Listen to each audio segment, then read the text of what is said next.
All right, with Jack Clevenger as he gets ready to play in his first playoff game. 4-5 last couple of years. This had to have been important just to get over that hump to get to this point. What's the week been like? Just celebrating that to some week.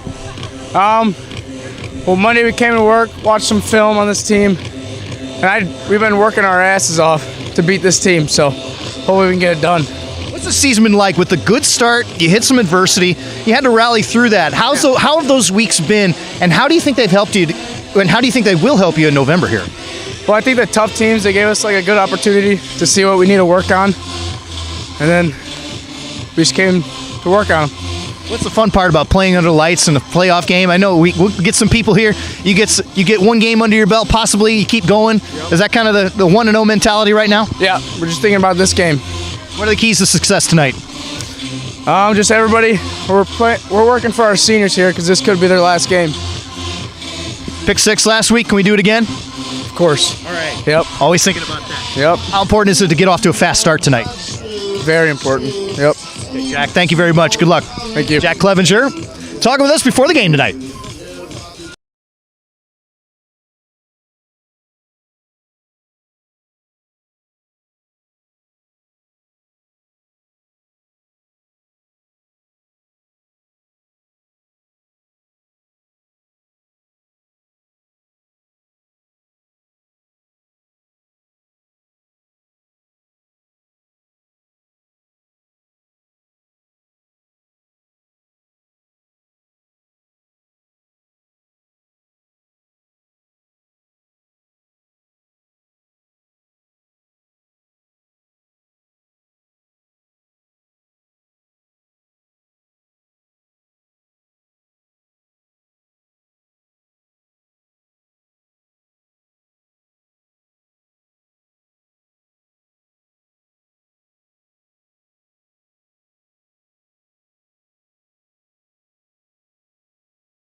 Just checking the mics.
Sports Broadcast Solutions is a broadcasting network for everyone. Let SBS broadcast your sporting event. We have experience and can generate excitement and permanent digital memories for your team. Tonight. That time, finally a goal for the Stampede! We have professional videographers using high-definition modern-day cameras, color analysts, and play-by-play announcers with state-of-the-art, classy graphical scoreboards to keep you updated. Plus, we have commercials to advertise your team, club, or sponsor, and us. Plus, we do pregame and postgame interviews. Hi, everybody, and welcome to the postgame show brought to you by Marion Central Catholic. My name's Kyle Smith, but my name doesn't matter. These young ladies matter. It's senior night as the Hurricanes win a battle down the stretch, 48-46. Hi, I'm Carrie Kramer. I swim 50 breast, 50 free, and 100 back. Whatever your sports broadcast needs, we are at sportsbroadcastsolutions.com. Check us out and become part of the digital sporting world.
All right, welcome in upstairs as we get set to go here between Benet Red Wings and the Prospective Warriors.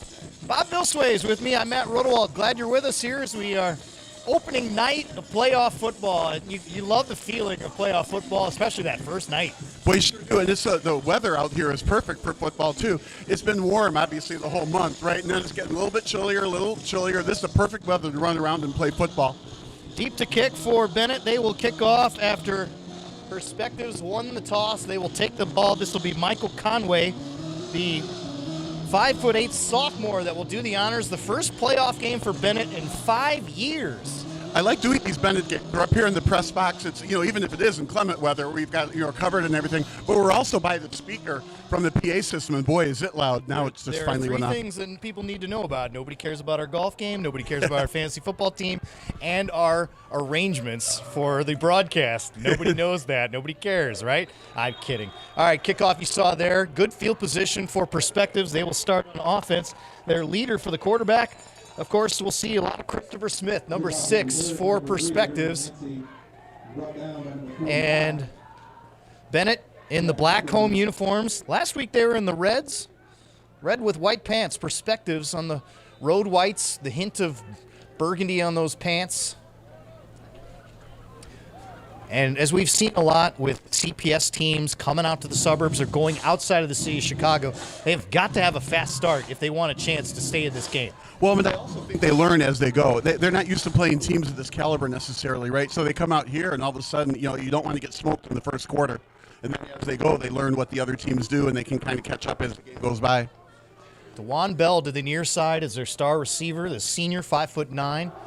And they go the draw right away to the outside. A good start, a pickup there for Justin Harris, the senior, 5'10", 230. He's a load to take down. If he can get to the outside, he's going to be tough for that second level. And that is a great start. You're on first down, you get 7 yards, so then you get second and short, and if you don't get it, you get third and short. You also got the opportunity for play action pass. So you're on the very first play of the game. It's a good start, and that's what they want. Benet defense is opportunistic at best. We talked about, of course, as we talked with Jack Clevenger before the game, but there's also plenty of other defensive stars to keep an eye on. Declan Walsh, one of the guys up front there, he'll be trying to get in the backfield and get some sacks as well. Bring up a 2nd down and 3. They're at the 40-yard line. Perspectives going left to right.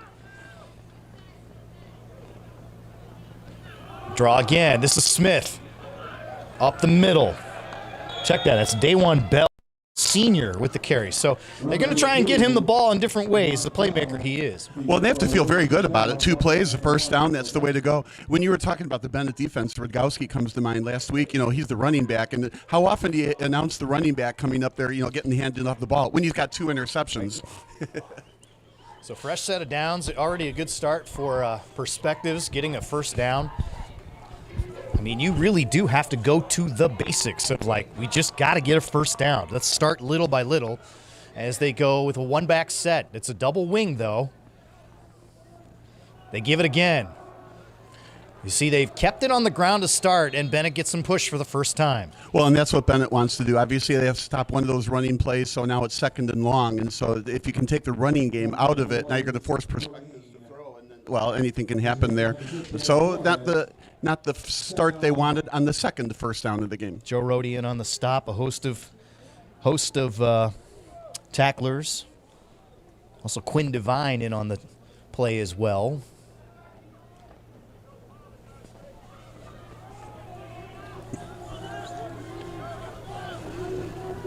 All right, so this brings up a 2nd and long.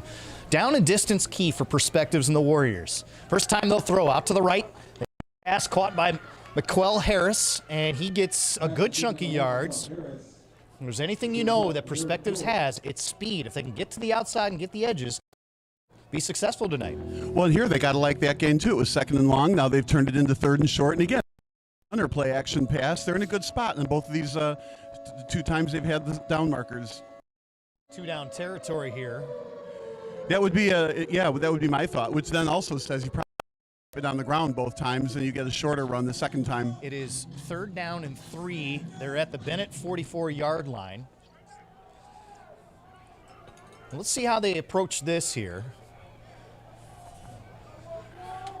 See that wing set back to the left. They'll throw this time. Illegal formation penalty coming. He gets rid of the ball out of the pocket, and that's going to be an intentional grounding penalty. There was nobody in the area, and a big hit as Christopher Smith, the senior, is slow to get up, and that is a bad sign to off for the Warriors. Yeah, he's not just slow to get up, he's not getting up. And of course, I liked your comment, illegal formation. I was thinking that was an illegal pass out of bounds, just the way he threw it. Never mind that flag actually came out on it. Not great, though. He just got tackled right on the ribs. The defender landed right square on top of him, and hopefully he gets up. So 2 penalties. They'll did not catch whether they declined the, I would assume you decline the illegal formation one, because it's a loss of down.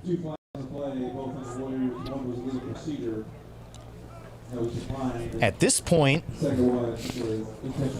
we were talking about the fact that maybe you go for it on 4th down if you keep it manageable, but a penalty changes that.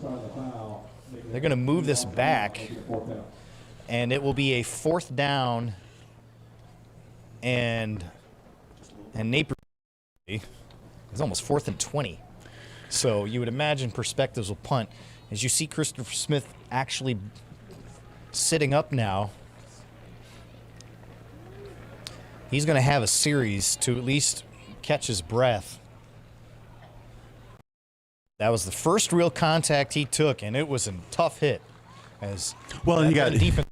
Yeah, well, that, and he was in the throwing motion as he was throwing that illegal pass out of bounds. He just exposed his rib. And 4th and 20, like you said, they're going to have to punt this. It's too bad. They were 3 yards away from a first down. A couple of running plays later, they could have had another first down, but now the game went the wrong direction. They're punting, and Bennett's going to have the ball. Maybe not quite at midfield, but with good field position. After all that, like a net pickup of 2 yards on that whole drive, and they'd ran about 6 or 7 plays there. But you still have to be optimistic if you were that they were able to on virtually every play until that last one riddled with penalties. As he stands back 34, between the 4 and 33-yard line. Full protection now for Perspectives. Snap gets away, punt gets away. It's a wobbler. It's going to bounce at the 45. That's a good Perspectives bounce. Going to go right at the 30-yard line, and that's where Bennett's going to start their first offensive possession. Ryan Kubacki, and the senior quarterback, 5'8", is going to come out and direct the Bennett offense. Yeah, I think we're going to see him run a lot more. He didn't really run very well last week, and I think he's going to look to redeem himself on some of these plays. He was not as big a part of the offense as I think he's normally used to being, but that was a very fortunate bounce on that punt. But Bennett wisely let it go. You don't want to pick it up like you're a shortstop, because if you fumble, it could go the other way. The winner of this one will get the winner of Rochelle and Marmion. They just started in Rochelle, and the Hubs went down and scored on their opening possession. First play, deep pass down the left side, going for Doyle, and it's knocked away. Good positioning there for Jarrell Brenston. You almost feel like it was knocked away, but it should have been intercepted. It looked like to me it was right in his breadbasket. Yep, a little bit underthrown. A lot of it, wind tonight. Much appreciated compared to the last 2 or 3 days we've had around here in northern Illinois. The flag on the north end is absolutely not moving. Still is a baby at 3 o'clock in the morning. They go again, 2nd and 10, and stumble a little bit. That's Rogowski. Martin Rogowski, you've seen him a couple times. What makes him so good? Yeah, what makes him so good is he's so versatile. Go inside, go outside. He gets a lot of opportunities. Of course, he's a special player, also plays defense. I kind of liken him to Deion Sanders. Now that's obviously a major comparison, but he's a shutdown corner on the one side. It also shows you and I our age. Just there's a lot of people in the building that have never seen him play. Although they know he coaches out in Colorado. He coaches now, right? Yeah. Exactly. And so Kubacki waiting for the signal. This is empty set. 3 receivers near side.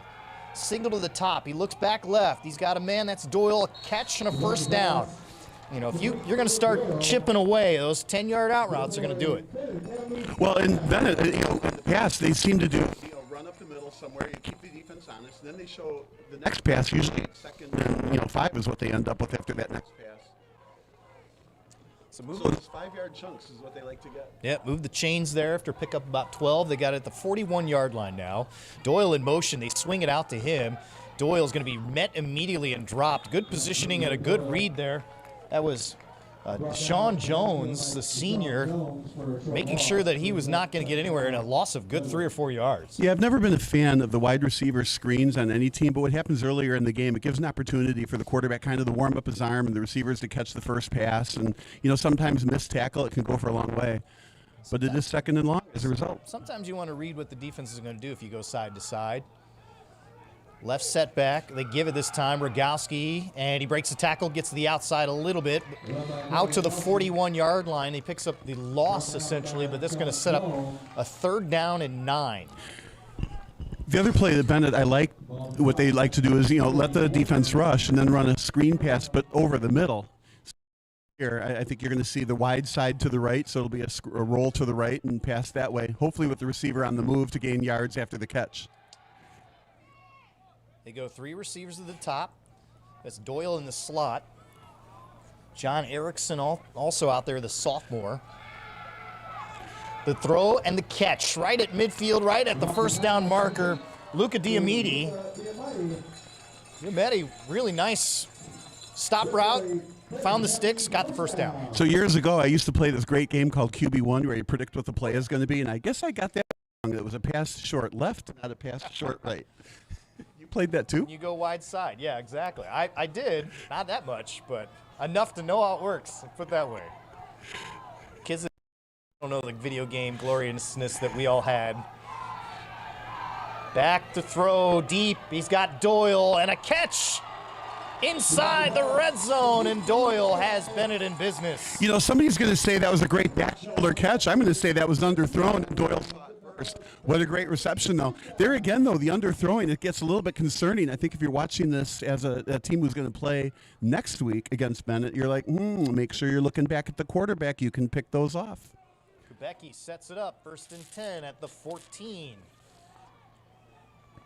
He will give this time. Rogowski up the gut to the goal line. Touchdown, Benet. Martin Rogowski, 14-yard score. And Benet draws first blood. Up the middle, almost not touched, and that's the Rogowski I think I at least expected to see in this game, and it happened already, in the first half of the first quarter. Started to get going once they got that down. Conway out for the extra point. This is a 5'8" sophomore. Things go well, he'll get plenty of reps tonight. A little bit of a high snap. The kick is up, and it is good. And I think that was a lot of foreshadowing right there, that he's going to get a lot of action. I think you're saying it's going to be a lot of action on extra points, not field goals. If the last plays are any indicators, and you never know, but that was a good start for Benet. What did you like about what they did on that drive? Exactly. I like the way that they mixed it up. It was a pass, then a run, then a run, then a pass. They were gaining yardage every time, and they were large chunks, like the 12 and out and the 14 yards on the running play. So absolutely, I liked what they did, the ball around, keeping Perspectives off balance. Now, at the same time, I like what Perspectives is offense as well. They were getting first down, 2nd and short, and 3rd and short, and really the only reason that stalled was because of that, I'll say, the 2 penalties on the illegal formation and the illegal pass out. Yeah, if you're just joining us, Perspectives, they were moving the ball. 3rd and 3, they had an intentional grounding. And their quarterback, Christopher Smith, took a big hit, so it'll be very curious to see if he, as he was helped off. It took a while for him to get up. This time on my squib, it was just about 20 yards downfield in the air, kind of controlling. Don't want to do it apparently is kick it deep to the end line against, but they do this. Conway line right half, and he sends it away. This one's going to land right around the 12-yard line, and it's going to be returnable for Bell, but not much. The Red Wings are ready to wrap them up. And about 20 yards, just sideways, not forward. So it was a good tackle. We can't let someone get the edge. Of course, Benet knows better and didn't move the ball. First downs here, and that's what they have to do. You said it earlier. Got to move the chains. Step step 2, worry about scoring. Right now, they're only down 1 score. 21-yard line. So we are midway through this first quarter. Benet with a 7-0 lead in our Class 5A first-round matchup. It looks like Smith is back out there now, so that's a good sign for him. He took. Again, that's turf down there. Perspectives crew with it, and that was a false start, so they're going to move back 5 yards. And, of course, that turf, it's one thing to play football when it's chillier weather and the ground is hard, right? But this is turf. It's cement underneath that carpet. So there's a little bit of squishiness. And, of course, there's little rubber pellets wear away. The ground gets harder and harder over time. 3 yards in a cloud of dust is turned into 3 yards pellets. So 5 yards in the false start. They move it back to the 16.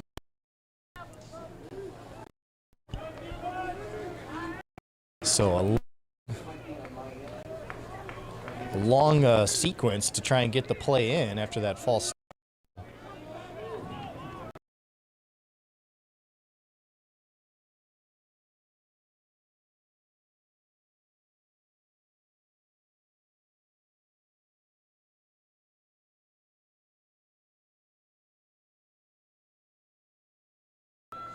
I got to mark it at so 4 yards that time. By the way, Rochelle just went in for another touchdown, so Rochelle in firm control out in Ogle County. Plenty of games going on around the state.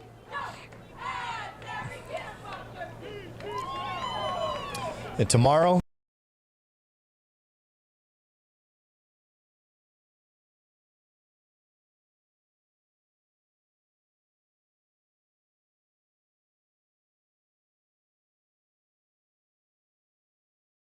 wide receiver for the Vikings. Here's Smith, lefty, will throw it left side, and he's got an open man. It's intercepted, and that's Luke Doyle who picks it off. That throw hung up there a little bit, and Benet will take over. Benet gets the turnover. This is an opportunistic defense. And the Red Wings will have possession inside the 40-yard line. Benedictine University is where we are. It's right across the street from Benet Academy. They have a football field there, and they do occasionally play some games there, but more often than not, they're right here on this field. Seen a couple playoff games here, some intense ones as well. And quarterback keeper there, Kabaki. And he's going to pick up about 7. Gets close to the 30-yard line. Second and 3, Benet. 3 receivers in the near side now for Kubecki. And split back. They roll left. They're looking long. He's got a receiver and stumbled a bit. And just a bit out of his range. Good coverage there for Devion Webb, the junior that was out there.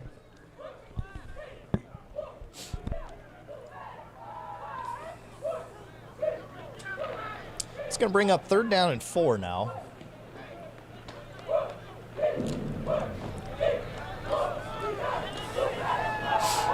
Casual fun while being up here in the press box at Benedictine is off to my left. I can see fireworks for some reason.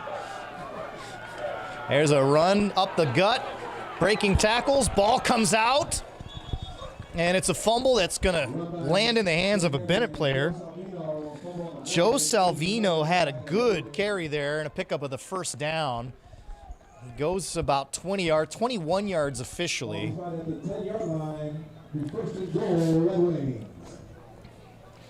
All right, so Bob Vilsway is back. Do we fix everything? Sometimes we're inside, a little inside baseball is what I call.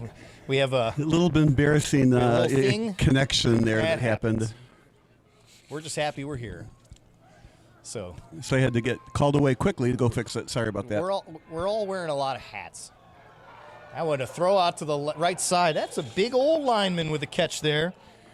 About the screen pass complete to Alex McDarmian, And that was a pass the back. junior. Yeah, it was a pass back, right? And I always worry about that, especially passing to somebody who's not used to catching the ball necessarily, because if it doesn't get caught, it's not just incomplete, it's a fumble. I'm sure when he was playing youth ball at St. Joan of Arc that the 6'1", 245-pound junior had the idea that he was going to catch a pass in the playoffs at some point in his high school career. Well, he's still dreaming about being in the NFL, so you have to do lots of things before you get to the NFL. 7-0 Benet trying to go in. Pressure coming. The escape for Kubecki. One tackler and all the way down to the 2. Then a late flag comes in. So hold on a second. What a great scramble, though, and that's what he's used to doing. He's a very, very, very good, very elusive runner. Not necessarily a big guy, but he certainly can gain yards with his speed. Now this is going to get pulled back a little bit.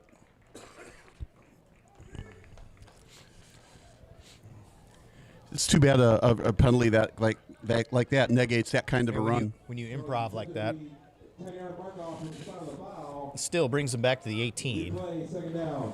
So perspectives with kind of a big break there, but it's still second and, like you said, 18, yeah. Closing in on 3 minutes of this first quarter. And I look to the sideline. Everybody looks. Doyle's up in the slot. And you've got Diametti on the near side. They throw it towards the end zone. Open receiver. It's Doyle. Touchdown, Benet.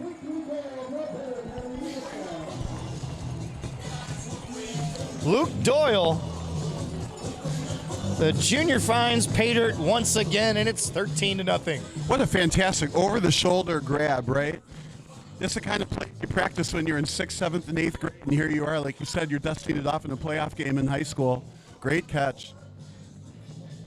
Really hard to defend because you want to be in between the defender and the quarterback, and you just can't reach that. So they'll kick the extra point. It'll be Conway, and now what? The busy Conway, as you were saying earlier. Yep. We have a false start, so they move it back. Conway needed more of a challenge. Always intrigued by this. You're so used to kicking from that spot. This is a different distance from him. Still right in the middle. And again, just for rule sake, you can put it anywhere on the extra point, on the hash or in the middle of the field.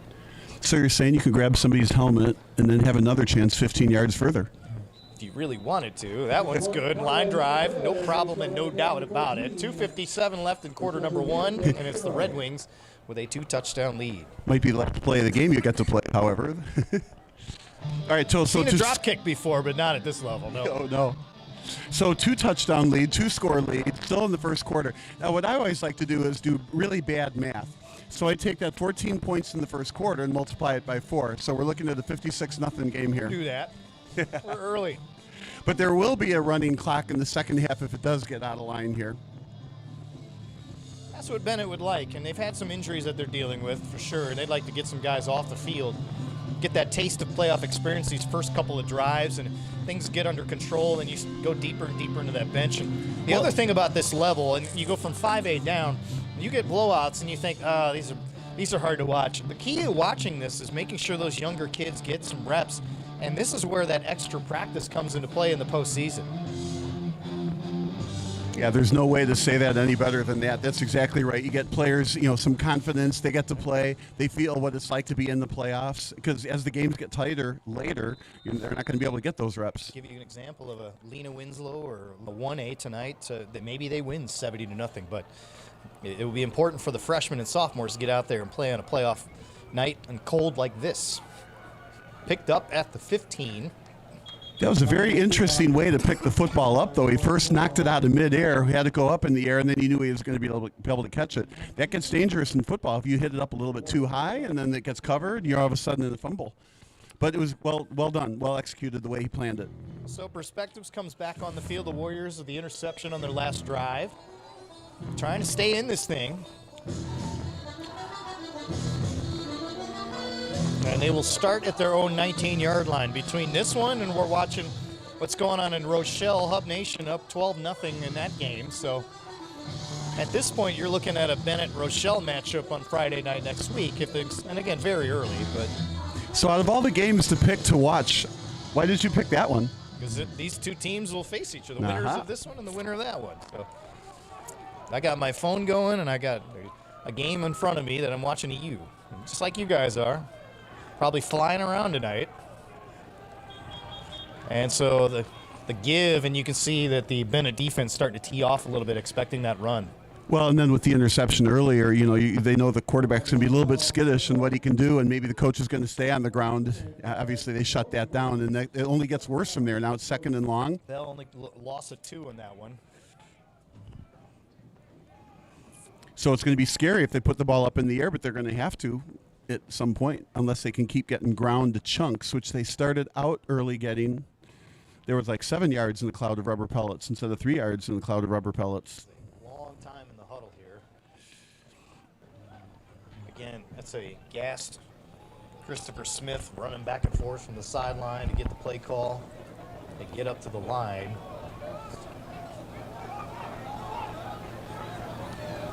Get everybody set. We're under 2 minutes. They're going to give again. Bell trying to get to the outside. He does. Turns the corner a little bit. Nice little run. About 7 on the pickup there, but short of the first down, brings up 3rd down. They have the wide side of the field to the right, so he's able to dip in the middle twice to deke the defenders. Then he got around the corner, just around the corner to get, like you said, the 7 yards. If he could have, maybe he had a couple more yards, further, he could have gone downfield and gotten the first down, but got pushed out again. 3rd and 3 now. Perspectives has been in this spot about 3 times this game. How big of a play is this right now for them?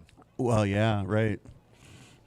It's amazing how many big plays there are throughout a football game. We're talking big play here, then big play there, then a big play in the fourth quarter finally. But yeah, this is a big one. They have to turn the ball over if they can't get a first down here.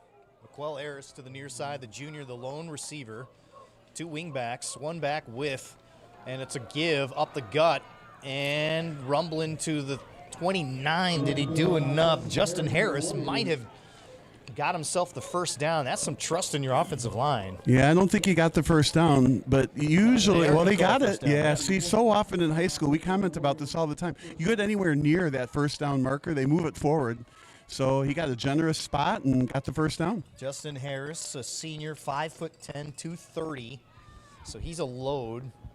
You've seen him, he's carried the ball a couple times here and has been effective. I figure if you can be patient and maybe shorten the game a little bit here, and let him get lathered up a little bit there behind the line of scrimmage. So now they have to be creative and come up with another first down play where they can gain 7 yards. See what they do. Fresh set at the 29-yard line. Again, we're under a minute here in the opening frame. Glad you're with us here. Bell again. Will he cut in? He does. Not much. Maybe 2. Driven down. There's Jack Clevenger there with a stop. We saw Rogowski. He's going to go 2 ways tonight. And we got a lineman down. We don't Michael Parks is down. We don't want to see that. But on that play, it was almost like a student body right. There was a lot of blocking in the backfield. I was ready to think, looks like one of those protect pass plays. They had 2 wide receivers, everybody else in the block, but instead they ran with a lot of pulling players. They only got, about 2 yards on it, but an injured player, and that's not going to help. Second injury timeout we've had in this first quarter. A couple things to note. It is a light crowd, which we did expect here. Benet has turned out a tremendous amount of support, as they often do. This is a tough ride out here from the south side of Chicago, out here to Lisle. But there are fans here, so I want to congratulate all the fans for being here for Perspectives. That's important. The big thing I'd like to note, though, is the Perspectives cheerleaders are here. That's great to see from a CPS school.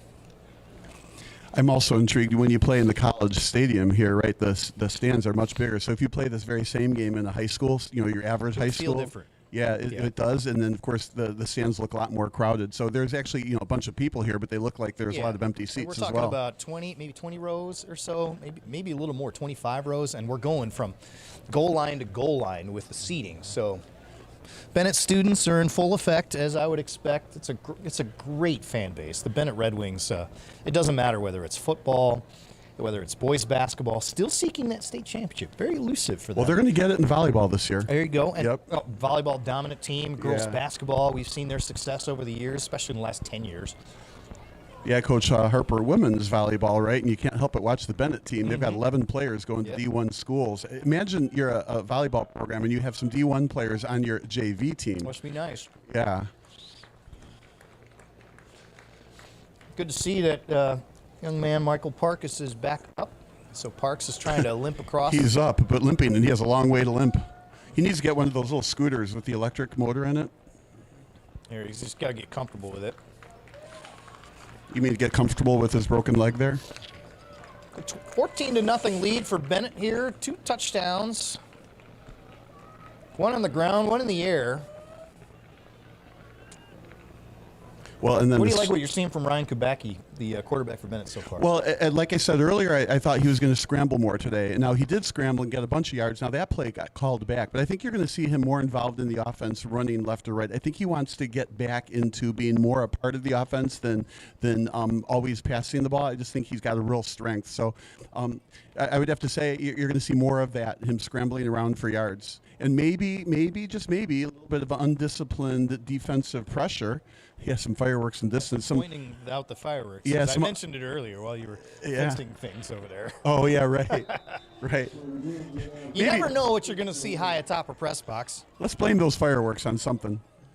I'm sure we'll find a way. Final 30 seconds of this opening quarter.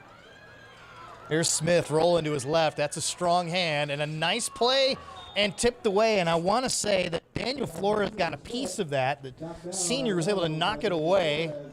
3rd down and long coming up. It was a small piece, but just enough of a piece. That was a tough throw to thread, right? There was a defender in front of him, another defender behind him. If that gets tipped up, the defender behind it gets another interception. But it was thrown perfectly, just not grabbed.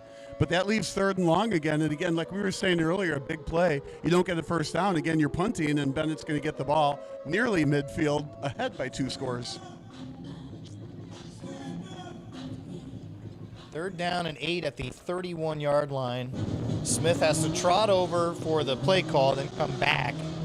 It's kind of a traditional high school quarterback move. Nowadays, and you've seen it with Benet, everybody's got the wristbands, you get signals. I like it when there's teams on the sidelines. They have all those Timeout. different posters, right? So you get a little alligator and then a horse and then a musical note and some numbers. And somehow they know what to run after you see all those posters. Bob, we're continuing the longest final minute of the first quarter I can recall in a long time. 20 seconds of timeout on the field. Well, they want to get fans here want to get their money's worth for each quarter, be here as long as they possibly can. I mean, heck, if your perspectives, you drive all the way out to the suburbs, you want to be here for a a time, don't you? You want to feel like you're in the game long enough. Exactly. Absolutely. Again, the winner of this one gets the winner of Rochelle and Marmion. Marmion has the ball, by the way, inside the 25, so that's worth noting. Rochelle with a 12-0 lead, I should say, as they are in the second quarter. Start at the same time, so we have some very odd start times. I know Batavia and Collinsville started at 6 o'clock tonight. It's one of the earliest Friday start times I can remember out in the suburbs. Well, and that's the IHSA, right? Normally the Benet games start at 7:30, and that's what we plan for. But today it's a 7 o'clock start time, so for us it's kind of unusual to get here, the half hour earlier. But IHSA determines those, way back when. The joy of a Batavia 6 o'clock start time is that if that's in hand by 7:15, you can hop in the car and go up to St. Charles North and watch them take on Rolling Meadows at 7:30. So there you go. It's funny how you think. I think that that means the bars with food is going to still be open. No, that's how I think about football first. See, at 7:30, the games end around 9:30. You clean up at 10. You got to find a place that's open that can serve food after 10. But if the game starts earlier, you got it. Big 3rd down right here as we come back to action. Give the end around here. It's Harris. Tried to cut in and stopped. And all you can say there is it didn't go well, and unfortunately that big play we were talking about is going to be a punt after all, and Bennett's going to end up with the ball still in this quarter, but it's just shy of midfield. That is going to take us to the end of the first quarter. Benet scoring on its first 2 possessions. Perspectives having a good opening drive, but they've hit some adversity. We'll see if Benet can get the ball back here and go up 3 scores as we start the second quarter. This is IHSA playoff football.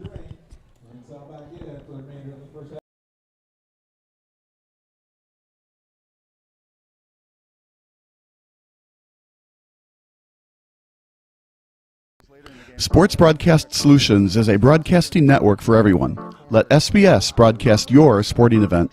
We have experience and can generate excitement and permanent digital memories for your team. Tonight. That time, finally a goal for the Stampede. We have professional videographers using high-definition modern-day cameras, color analysts, and play-by-play announcers with state-of-the-art, classy graphical scoreboards to keep you updated. Plus, we have commercials to advertise your team, club, or sponsor, and us. Plus, we do pregame and postgame interviews. Hi, everybody, and welcome to the postgame show brought to you by Marion Central Catholic. My name's Kyle Smith. But my name doesn't matter. These young ladies matter. It's senior night as the Hurricanes win a battle down the stretch, 48-46. Hi, I'm Carrie Kramer. First play of the second quarter, a punt. Pressure, but not touch. That's going to bounce on the wrong side of midfield for perspectives, and that's where Bennett's going to start at the Warriors' 49-yard line. Matt Rodewald, Bob Vilsway with you here at Benedictine University. It is a cool fall night, but it is wind-free. And so far, so good for the Bennett Red Wings. Yeah, I was talking about that QB1 game where you tried to predict what happens earlier, right? And my prediction was Bennett was going to get the ball just shy of the 50-yard line. Turned out they got the ball over the 50-yard line, only 49 yards ago for the third score. Of course, now I like to think of this in terms of number of scores rather than 14 points. Doyle already with a touchdown catch. I believe it was Rogowski with the opening touchdown on the ground. Yeah, that 14-yard run right up the middle. And so Bennett will go back to work. They keep the option there, and it's Kubecki. Yeah, it doesn't surprise me at all that he kept it. I really think he wants to rack up a lot of yards on the ground in this game if he can, if he gets the chance. But, you know, if he did lateral the ball, there was a defender waiting for the lateral, so he made the right read by cutting into the middle. We're not trying to say he's greedy trying to get those yards. He's just a smart quarterback and very quick. Back he sets it up. Give this time up the middle, and a long run breaking tackles and rumbling into the red zone. And that is Joe Rohde. That's an amazing, 2-yard pass right up the middle. Not like I guess you could argue it's a screen, but not really. It's one of those short, quick passes up the middle, and he rumbled for about 40 yards after that. What a great play call. Chunks of yards for Bennett. It's been pretty balanced thus far. And they get all the way inside the 13-yard line. And now they'll take their time. They've gone mixture of tempo and slow down. They pulled back and forth, which makes it really tough to defend. Kubecki, he will throw right side. It's Rohde this time on the catch, and he gets to about the 10. About 3 yards. Tripped up by Terrell Brunson. Second down, Red Wings.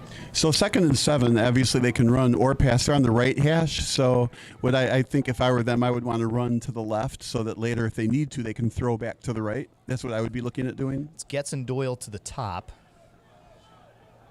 Rogowski right next to Kubecki. They'll give it to Rogowski. Up the middle, shifts to the left, inside the 5, towards the goal line, and right at the 2 is where they mark him. That's close to a first down. It might even be a first down. It will give him the first down. First down, right. So 14 yards. You almost got one here. Look for Rogowski up the middle. That's what I would do.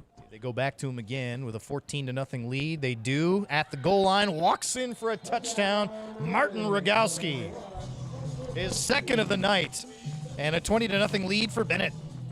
This is where you want the Bears to take note. They handed it off to a running back at the 2-yard line. Did I say that? You did, out loud. Out loud, on the air. Look out. 20-0, and so Conway will do the extra point. 10:09 remaining in quarter number 2. Bennett is perfect on its offensive possessions so far, 3 for 3. Well, we need to handicap him on this kickoff, so move back 5 yards. No problem that time. Switches ends, and it's up and good. Don't you get the feeling if he has to kick for 35 or 40 yards, that's also going to be good? I mean, that extra point was into the next zip code. Kickers are different now than when you and I played. I'm in my mid-40s, but you never saw a net on the sidelines. I did, but only because we had somebody who was super dedicated to it, ended up at Iowa as a kicker. Now I was on a 2-7 football team. That tells you how unusual that was. back in the mid-90s. Nowadays, you see a lot of kickers that are specialists. This is what they do, even at the high school level. And, not just Illinois, but Arizona, Florida, Texas, Michigan. You see kickers all the time. And so when I see a good kicker, lately I kind of take it for granted. It's when you get to the small classes where you go, well, they don't have a soccer team, so I don't know if they have a kicker or not. I've talked about that before, where they have to raid the soccer team to get a better kicker sometimes. But I know myself, analytics, right? And then just be an aggressive coach that I am, I would go for 2 every time, because I think that you can get that extra point more than 50% of the time by running or passing it in. And I think at the end of the day, you get a bunch more points. I think Benet's going to see that next week with the Rochelle Hubs, who do just exactly that and go for 2 every single time they have the football. Conway, though, nice kick. That's going to go deep and sail inside the 15-yard line, and it bounces at the 10, picked up and run with. This is Harris. Harris to the outside, but nowhere to go, and wrapped up by the special teams and a host of Red Wings. Now, there's a lot of fans here for Benet, as we spoke about, but coming from the south side, right, there's not quite as many fans from there, but you could absolutely hear the cheerleaders cheering for the team. Yeah, but back to the 2-point conversion thing, I just find it hard to believe teams are willing to leave a point on the field only 2.5 yards away. So I would go for 2. Makes sense. We still have Doyle and Rogowski going both ways right now. Joe Rohde also going both ways. We see two-way players at the 5A level, not as many as we used to. Well, and the question is, how long will they be two-way players today? That's why I mentioned that, because I wondered myself. And again, a 21-0 score here. Right, and then when you take somebody like Rogowski out, you can leave him on offense but not defense, or defense not offense. Or you might have 2 players that, one plays offense and one plays defense when he comes out. I think at this point, maybe 1 or 2 more scores, and that changes how you look at it here, especially if that's happening in the first half. Nice run for Perspectives. They go up the gut, first down, and a stop. There's Doyle in on that stop. Daniel Flores in on the tackle as well. He had a nice breakup earlier. Some Perspectives has a different perspective on things. They want this to be a close game instead of a blowout where we're worried about which Benet players are going to be in and out of the game. That was a nice 10-yard run. It's a 3rd or 4th first down that they've picked up in this first half. Well, they're 5-4. I mean, a very, very good team in their own right. Yeah, this team last year 3-6, and they started this year 1-3. They lost to an undefeated Whitney Young team, which is the best team in the city on the public league side of things, and they won 4 of their last 5 to get into the dance. And so Perspectives, they've earned their right. They earned their way here. We're finding out what kind of football program they can be. Right side open, man. It's Harris, and it's a catch and a first down. McQuell Harris, a junior with a big catch, and that's the big play they need. Now, Rogowski tackled him, but I'm also thinking, that was thrown to Rogowski's side, and it was still caught. It was a nice throw, nice catch. Now, he had to come back and make the play, so maybe Rogowski didn't pick up the ball either on defense, but a nice long, 20 or 30-yard play? They're probably closer to 40 at this point as they go inside the 37. A bit underthrown, but the receiver came back and got it. That's going to flip the field now for Perspectives. Clock runs underneath 9 minutes in this first half.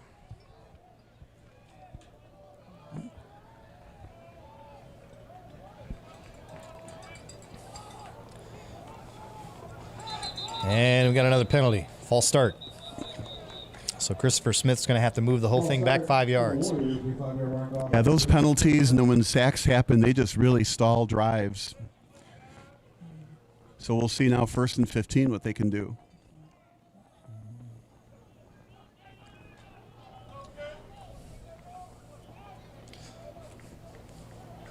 They move it back outside the 41-yard line. Clock continues to run.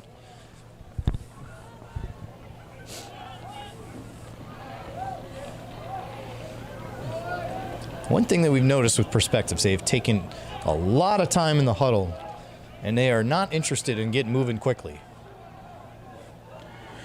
Well, it's probably a theory of get it right. It's probably better than quantity. Whoops, that's going to be a fumble. Because it came out the wrong way. It's still loose. And it's recovered by the Warriors. No matter how you want to slice it, that's a fumble. Because even if you think he was passing it, it's backwards, therefore a fumble. And of course, it looked just like a flat-out fumble. Maybe the football was a little moist. I don't know. It's not wet weather, that's for sure. Of course, Chris Harris, a 5'11", 190-pound kid. Or I should say Christopher Smith, my apologies. A senior for this team. It's probably something he's never done before in a game.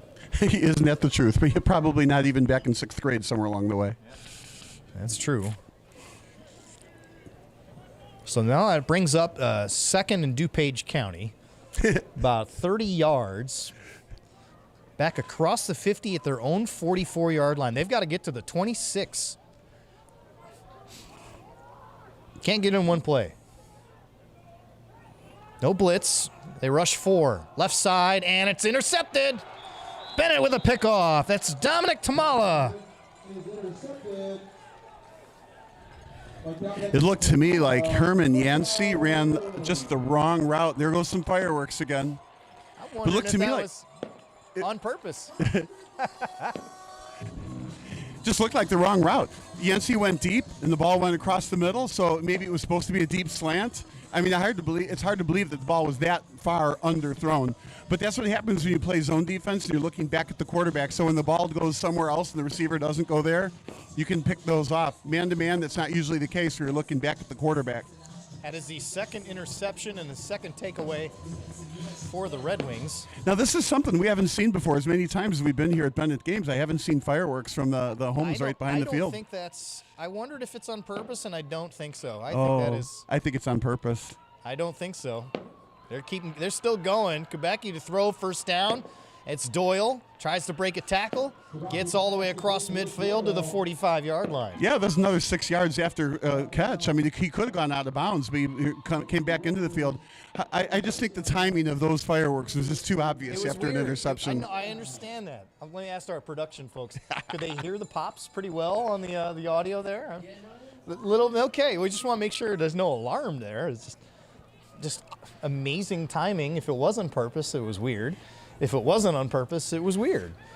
Kubacki pump fake. You said you saw fireworks earlier. I did, but not from over there. Yeah, in a different spot. But remember when those fireworks... Kubacki's going down the sideline. He's going to race to the goal line and get there. Touchdown. 46 yards for the score, and it's 27-0. Kubacki just adding to his number of yards gained. It's probably not a 100-yard game yet, but what a great run down the sideline. I thought he'd be trying to gain some of those yards on the ground today. And, of course, the ambulance lights are going off in the corner. That we see all the time at Benet. That's fun to watch. I think those were done on purpose. Yeah, those are clearly on purpose. But you know what? If the fireworks were on purpose, you would have thought there would have been some here. Except now I think I've proven my theory. Those are not on We're going to have to keep watching the game. Keep watching. To see of course, maybe the way it's been so far, they've run out of fireworks. If it was an accident, it was a heck of timing. Put that way. Oh, the botch snap there. And then we get more fireworks after that. Yeah, see, I think the fireworks happened as a result of that touchdown. They just took a long time to reload them up. Yeah, that's it. That is it. 27-0 our score here. Actually, what they're doing is they're listening to our broadcast, so that's how they know when the touchdowns occur. 27-0 Benet in charge of perspectives here. We're in the second quarter, 6.5 minutes to go, and it's been all offense. They've gotten 2 turnovers, taken advantage, and scored on all 4 of their drives so far.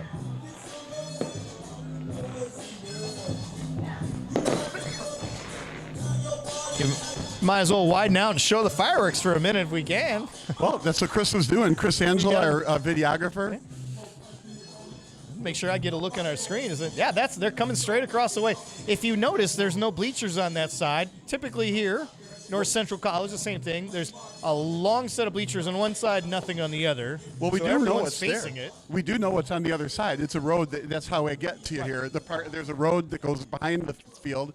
That I park in the parking lot on the south side there, and right behind that road, what is there? Homes. There you go. Yeah. So I think somebody knows these are happening. Somebody's got a walkie-talkie here, and hey, blow off some more fireworks. Conway will do the honors from the 40. Just like you said, he's been busy tonight. He kicks it away. It's going to be caught at the 10-yard line and returned by Bell as he goes to the outside. cuts back in, breaks one tackle, and gets out to about the 30-yard line. Well, you can see where why the Warriors will start. Yeah, you can see why Bell's on the kickoff, return duties. Now, more fireworks. These are not cheap, kids. If you've been to a Kane County Cougars game, $20,000 every show. Just so you know. Yeah, I love it on the pier in the city on the Friday or Saturday nights when they kick off the fireworks. You the guy parking on Lakeshore Drive just to watch.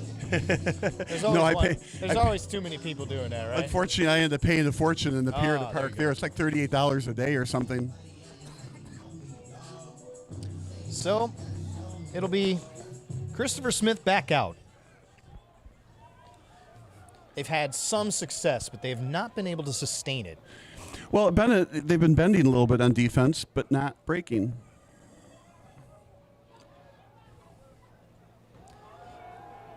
Smith throws, right side. He's got a man. It's Harris. Oh, and he dropped an open pass. Two things. Did he lose it in the lights, or did he expect it to get deflected and was not ready to catch it? And you nailed it right on the head. I was thinking Rudkowski looked like he was going to get that, and I'm thinking he thought maybe Rudkowski wasn't going to be able to catch it, but maybe tip it, and then he would catch the deflection behind Rudkowski. And I'm a little surprised Rudkowski was, I'm going to say, misread it. It was over his head, and I think if he'd take a couple more steps, he would have had it, the interception. I feel like it was underthrown. It's a good ball by Smith. Yeah, I think he did throw that one early, too. I'm thinking that don't pick on Rudkowski's side. Just throw it at the other direction. Now, the left side doesn't have Rudkowski. Jarrell Brenston over there, the lone receiver, 3 to the top. They give this time. It's Bell, met in the backfield, and then dropped from behind the line of scrimmage. Daniel Flores coming in for another big play. Right, and that's hurting Perspective's mojo there. Now you got 3rd and long. The ball's right in the middle of the field, so there's no real wide side here. But I'm thinking if you're going to throw deep on the other side of the field. Clock runs underneath 6 minutes of this first half. It has been all Benet, 27-0. Mishandled snap on the previous extra point. But they've done it in a variety of ways. Rogowski with 2 touchdowns, 14 and 2 yards. Kubacki 1 in the air and 1 on the ground. That one on the ground is a long one. 41 yards. Check it, 46 yards. Here's Smith to throw. He flips it out of bounds. It's a veteran move, but 3rd down now. Not a good time to do that. It's going to force them to punt. Yeah, that gets tough. I mean, if the punting game, you can count on it to kick the ball 40 yards downfield, that's one thing. But throwing it out of bounds on 3rd, I'm thinking you may as well just fling it downfield. If it gets intercepted, it's no different than a punt, but your player has a chance to get the ball. So, but there was nobody downfield to fling it to. So we're watching a couple games. This one is 27-0. Benet with the lead right now. Rochelle with a 20-0 lead on Marmion. So the winners will play each other. That game would be at Rochelle if it holds up. Benet on the road next week. It is a beautiful facility out there in the hub city. I was out there last week. Had a chance to look at them in Marion Catholic. A couple nice players on their team as well. They can run the football. They're really dangerous running team. The old single wing that you can't prepare for in a week, which is not easy to do. Perspectives will punt. Low snap. They get it away, but it's straight up in the air. It's going to be really short. And the wrong bounce. And so Bennett's going to get great field position with 5:11 to go in this first half and a penalty, too. Well, and so far, you take this penalty here and make him punt again? Absolutely not. It was only a 6-yard punt, right? So, I mean, they would have been better off running the ball on 4th down. Yeah. Well, Benet rushed them very, very well, so I'm thinking the punter saw the rush and just missed it. I wonder if this is running or roughing the kicker. Yep, that's what there's going to be, running into the kicker. Pat New, the head coach for Benet, arguing the ball hit the ground on the snap, which that evades those penalties. That erases that, but I didn't see the ball land. You see Patrick New out there. He's getting the explanation, and he's not liking it. So they don't get the choice, but Perspectives is going to punt it one more time. Yeah, the Benet rush was very, very successful that last time. And that's what caused the bad punt. They didn't block it, didn't touch it, just went straight up in the air. Some very good pressure here. But yeah, again, I will tell you, when it comes to CPS schools, special teams tends to be the weakness of all of these teams. So I'm always curious to see if they got a good punter, they have a good kicker, do they kick at all? For perspectives in terms of this punting capability, probably middle of the road. Execution, and that's pretty good. I mean, it's not a long punt there, but they executed the operation pretty cleanly. So we've seen that a couple times, and that's where Benet will start now. 5:05 left in half number one. Yeah, Tali Hassan picked that ball up, and I was thinking, I think I would have let that ball go. It had some momentum going toward the south side of the field. I think I would let it roll a little bit more instead of catching it. But obviously, if you pick it up like that and you make the play go dead, there's no chance for any kind of return. But I think I would let it go. As one who was a bad football player and was often on special teams, no matter what, I always like to get around the backside of it to let it come to me. Mm-hmm. That way, if it goes the wrong way, I just dive. And so back to work for the Red Wings. Short pass and a catch. That is going to be Declan Walsh, tight end, a 6'3" senior, all 230 of him. If you're Benet, you have a chance to score twice here and have that clock run in the entire second half. Well, that was a nice defensive tackle on that play, too. To see how they do this with two receivers to each side. Check it. Two receivers to the near side, one to the top. Flip to the right side. Rogowski slips one tackler, breaks out of another one, runs into his own guy, gets across the 50 and picks up a good amount, close to the first down. I think he's going to get it on this one. They're going to move the chains, yep. Yeah. And we saw some random fireworks there, so it's starting to look more random. Maybe just Bennett's making an awful lot of plays that are good, and then the fireworks happen after those. We're going to beat that story to death, all of us are. Right. They just keep going. Hey, I have fireworks. When's a good night to let them off? How about November 1st? That's good. Let's do that. Quick draw. Up the gut for Rogowski. Close to a first down again. Now we're getting big chunks of yards, 7-8 yards at a time. Well, this offensive line is wearing perspectives out a bit as well. Seeing guys gassed up there for perspectives. Dawson Harris and Brendan Dollison, they can only do so much. So they go 4 down linemen. They've got a spy in there as well. That's going to be up the middle and to the outside. That's another carry for Joe Salvino, I should say. Yeah, at this point in time, the way Bennett's front line is going, you almost don't have to air the ball out at all. But if you are Benet, you do have to air the ball out anyway, just because you got to make sure that your execution is going to be good as the teams get deeper into the playoffs, and a little bit more talented on defense. I kind of wonder if Patrick New's experience in the postseason, that you're not going to show your hand too much here. If it continues this way here in the second half. Right, and there's 2 ways to go on that. Show teams what you can do, but you've got to have counter plays then, or show off your counter plays, and then they can't stop your main play. And he will continue he wasn't touched for 15 yards, gets inside the 10. And we hit the 3-minute mark as they move the chains, 3:04. And they're timing this well. They're inside the 10 with less than 3 to go, so a couple 2 or 3 running plays will get the ball in the end zone with very little time for perspectives to have.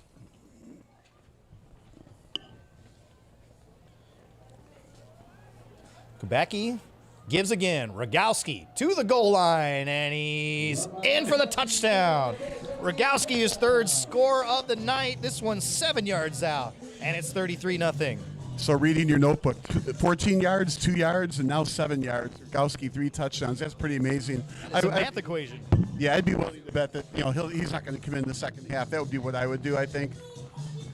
What a great first half he's had, let alone the whole game. So 33-0, going to be 34-0, assuming the snap is good. So that's a 68. Snap was not good last time around. So let's watch it again to see if John Erickson can get it cleanly. Much better this time. Snap, the operation good, the extra point is good, and with 2:54 remaining, Benet in firm control. Yeah, key word, firm control. 34-0 in the first half. They have not punted. They have not turned the ball over. 5 for 5 with the football tonight. So what we're probably going to be looking at is a running clock in the second half at some point in time. Well, you're looking at that one and potentially looking at a running clock with their potential opponent next week. It's Rochelle with a 26-0 lead right now on Marmion. That is still 150 to go in the first half of that one. Tomorrow, where are we? We got Geneva and Amundsen. Looking forward to seeing the Vikings. Great season, 8-1. They are notoriously a very good football team in the first round, 20-3 all-time in the first round. And you said you were at 4 Geneva games already this year, right? I'm an alum, Yeah. so it makes it easier. The teams I played on, not nearly as good as this. I caught 0 touchdown passes. Taylor, the all-time receiving touchdown leader. So he was an All-American, I was not. So it's an easy comparison, obviously. Conway unloads it. He's been very consistent tonight, right around the 15-yard line. Picked up by Bell, and off he goes. Good hit. Who was that with the... Well, again, Not Bell there. ran. Yeah, again, Bell ran for 20 yards, but it was sideways, right? So he was on the sideline when he caught the ball, and then ran it into the middle. Let's hear it for Ben Albert on that hit, by the way, the junior. Yeah. 2:47 to go. Benet right now with 3 timeouts. I don't expect them to use all 3, but maybe 1 if they can get a third down stop to get the ball back. I mean, very good point. I wasn't even thinking about getting the ball back. I'm just thinking the perspective will run out the first half clock, not because of ineptness. They just keep the ball and then the clock will run out. Not in the playoffs, right? Yeah, right. So if Benet can get the ball back, See if Patrick New can play a little game of chess here. yeah, I'm thinking perspectives will hold the ball to the end of the half. That'll be my prediction. So they'll be able to run successfully. Of course, they might try to do this in the air and a couple of incompletions, like you said, in the timeout, and Benet does get the ball back. See how they start this off. 3 receivers to the top for perspectives. They got 1 receiver to the near side. That is Jarrell Brinston. They swing it out to the right. A catch. He stays in bounds. Look at Luke Doyle out there still hammered away. Yeah, the way that play developed, their wide receiver got the screen, but the block was on the wrong side, so he has to go to the other side of the block to get to elude the defender. Instead, he ran to the defender side, getting blocked, and it was an easy tackle. So that's a little bit of execution. You got to block the other side of the receiver. No gain on that one. Closing in on 2 minutes. Benet content with letting them run the clock right now in these first few plays. And perspective seems content to be letting the clock run too. Imagine at this point, just that with the tempo, that Benet probably would let the clock run out. Depends on the play call here. See if they throw the ball or they run it. 3 receivers near side, 1 to the top. So they flip the formation. Harris, give it to Bell. Met immediately, escapes that tackle. Picks up about 2 or 3 yards. Well, and here's the time to do it. If you want that ball back bad, right, call timeout here, right? Then they have 1 play to get a first down, and if they get it, well, they get it. But if they don't get it, you get the On punt. the sideline, there's the conversation happening right now about that as they approach 1:30. Yeah, I'm thinking with a 34-0 lead, I don't think I really care if I get the ball or not. And see limping off the sidelines here. This is the thing you worry about. Dean Mia, the sophomore. Limping off. And also another it's two players for Benet. That's Declan Walsh. They can ill afford to lose him. That is a key injury if he's struggling as you look ahead to next week. Yeah, I think you're going to see some substitutes in the second half. By the way, Rochelle has gone up 34-0. So that one, you're looking at a mirror of what's going on between the 2 teams that would face each other next week. Right, it's shaping up to be a good game. On the end around, they go reverse this time. Harris, can he get to the outside? No, and they stop him right at the line of scrimmage. And now they will call the timeout with 36 seconds to go. So they waited all the way to the 3rd down marker to get that. They'll punt the ball, get the ball back. Yeah, but I'm thinking, okay, they punt the ball, and of course, perspectives hopefully can punt more than 6 yards. But let's say it's a normal 30-yard punt downfield, right? Then Benet gets the ball on their half of the 50-yard line only with 30 seconds to go. I would just run out the clock. I wouldn't bother with a bomb. True, but what is the one opportunity you have here? 30 seconds left, 2 timeouts. Is to run some sort of 2-minute sequence that you maybe have been working on in practice. You're not going to run it the rest of the game, and the kids probably know that too at this point. So, hey, we're going to run this once. We'll see what we get. And if we can get moving, great. If we can't, kneel it, we'll go and talk about it. Well, and that would be the alternative. Here's a chance to execute that 36-second drive. I mean, Washington did it to perfection. One key here is that the Red Wings will get the ball coming out to start the second half. So the urgency there, that makes sense. Now, it looks like it's only 4th and 4, so I'm also thinking if your perspectives, I'm not trying to say they're down 34, let's just do anything, right? But if they can get a first down here, they can hold the ball again. But so I don't know if they will punt it. We'll see what they come out with here. 4th down and 4 at the. If they do give up the ball on downs and then Benet does get the ball, I mean, even though there's only 36 seconds left, Benet's going to be 40 yards away. Let's see.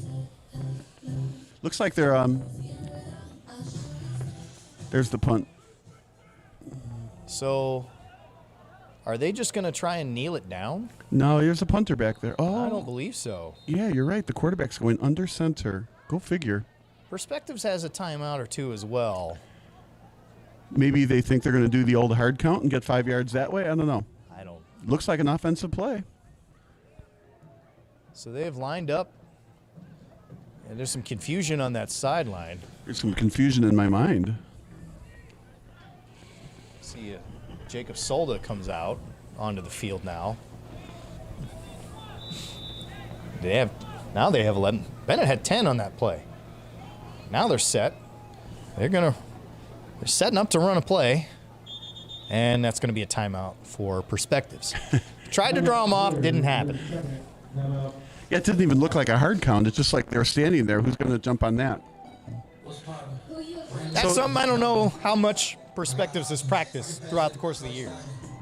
Well, I'm wondering, too, at the end of the first quarter, it took a long time to finish the quarter. Now here we are in the second quarter and taking a long time to finish the second quarter. We're an hour in here. Well, we're making up for the running clock that may end up happening in the second half. Well, yeah. I will tell you this. I am that guy. I am anti-running clock. Why am I anti-running clock? Because I was a bad football player, and it shortened my playing time. I wanted my playing time. So, but I understand why they do it. Certainly as an adult, I have a different perspective, but if I'm a teenager, don't take plays away from me. Actually, I completely agree with you, but the problem is then you get the 73-0 games, and that's not good either. But I'm with you. You got to let the players play. And I totally get it. Right, and if you want to be an appropriate coach, when you do have the ball in your head 56-0, you don't have to get the first down, but you do want to give your other players reps, and you want the other team's players to get reps. It's so hard to coach with a lead like that. Yeah. It's just... Now, maybe, what are we supposed to do is one of those things. Well, maybe it's one of those things where both coaches can agree on what they want to do. Maybe I've seen conversations happen in midfield between series all the time. So they will set back up to punt. Still sorting out their linemen. It's the biggest game for the Perspectives program in a long time.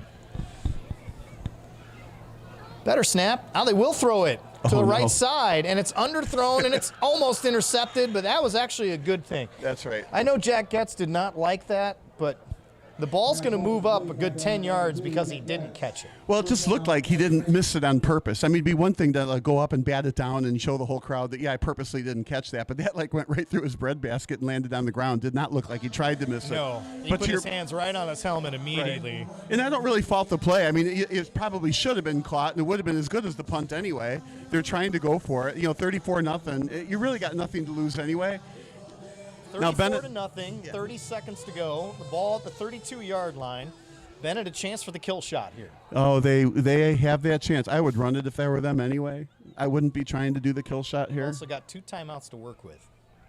We'll see how they approach this. It's Kubacki. He looks to throw. Swings to the right. Here's Doyle. Blockers in front of him and some space. Gets through it inside the 20, all the way to the 10, and out of bounds at the 7-yard line. So a big chunk right there with 23 to go. Right. 23 yards at the second. 23 seconds, the ball at the 7-yard line. 2 passes later, this should be another touchdown. We got another injury with Jarrell Brenston going both ways. He is gassed. Don't know if he hurt a knee. He was grabbing that. You hope it's a cramp, which, yes, you can get cramps in the cold.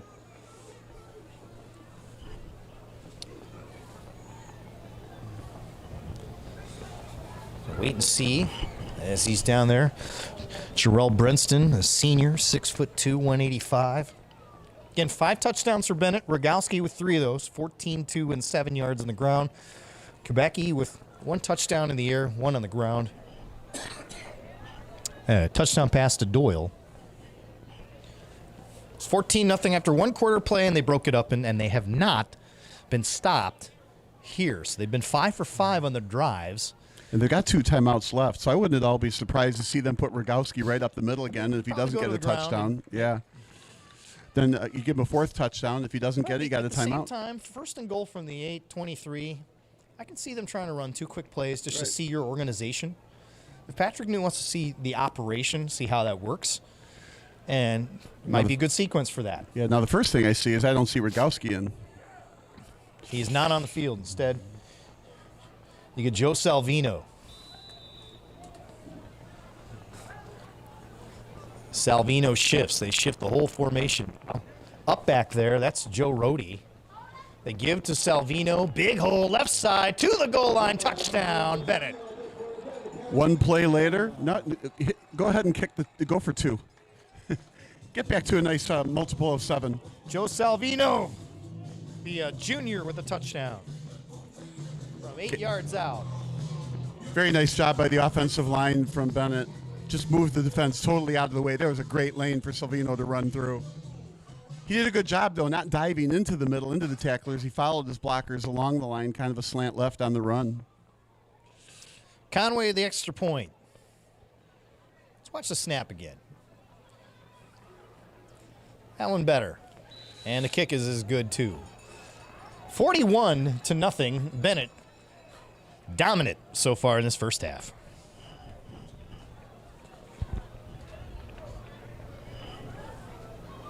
You would imagine that, barring a major kick return, they'll take a knee and go into the half. And it's not going to be an 82-0 game because there'll be a running clock in the second half, using my fun math. So it was my original math. The first Seen weirder, but... Right.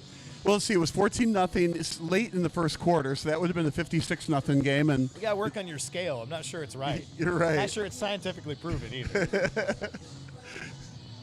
Again, they're at halftime out in Rochelle. It's 34-0. Rochelle leading Marmion. So at this point, it points to the Rochelle Hubs hosting the Benet Red Wings next week. Rochelle's a single wing offense. How hard is that to prepare for in 1 week? Well, when it's different than everybody else. I mean, you need more time to prepare for any offense, frankly, whether it's that one, but it's so different. If you're preparing for a normal offense, it's the same preparation every week, but this is a unique offense. They were 6 points away from being undefeated, taking Sycamore to the wire. Benet with a tough schedule as well. Caught from the 18-yard line. Here's Bells. He goes back towards the middle, tries to get right, and he's wrapped up and dropped at the 14-yard line. Jacob Soldo with a stop.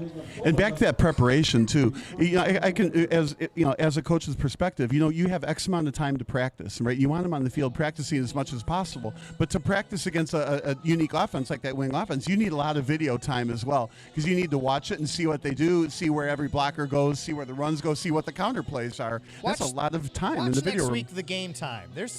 Might be some gamesmanship there. Hey, let's play Saturday at 1. Get that extra day of prep, so to speak. I mean, there's some of that going on out there, too. I've seen that on a lot of levels with teams trying to set themselves up for success or shorten someone else's success into failure. So you never know.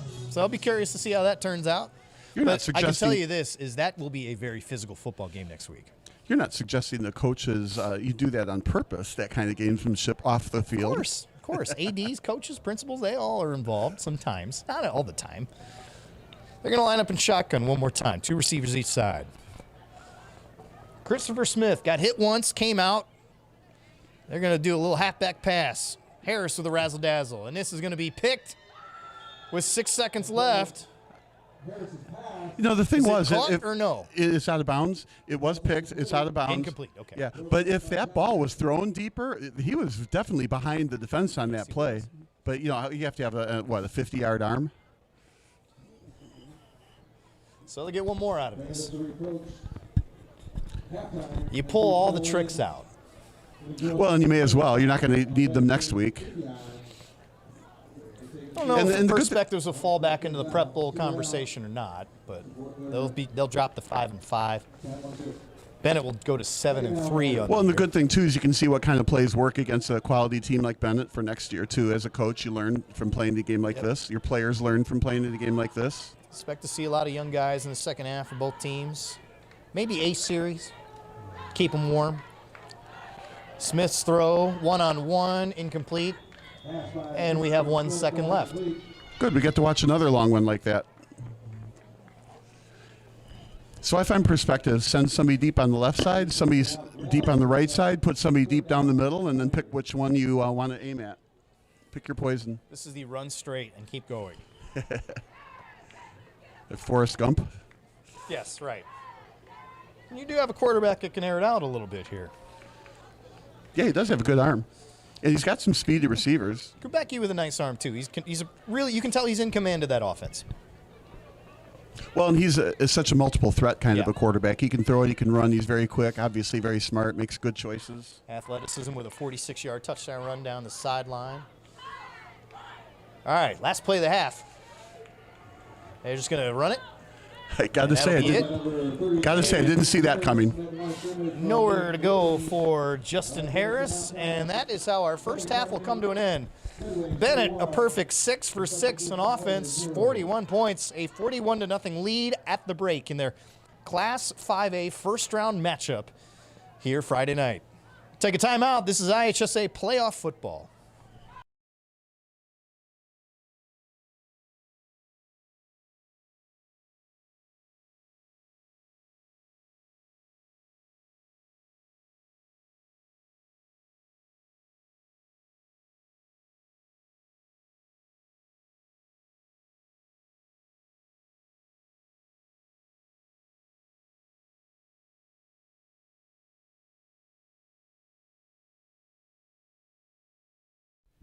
Sports Broadcast Solutions is a broadcasting network for everyone. Instead of spending hundreds or thousands with all these college recruiting sites, let us put together your college highlight reel. For just a fraction of your potential college scholarship and significantly less than these recruiting services, we got this. In addition, we put together highlight reels for teams, including high school, your club team, or travel team. My teammate gave me a great pass, and I just took it. The other team slashed me, took the opportunity, saw where the goalie was weak, and I just shot it there. Solon, O'Connor, and Marsh back on defense, and Marsh gets a blowout. We got a breakaway at 2-0. A shot, and a goal! So 3-3. The power play was officially over.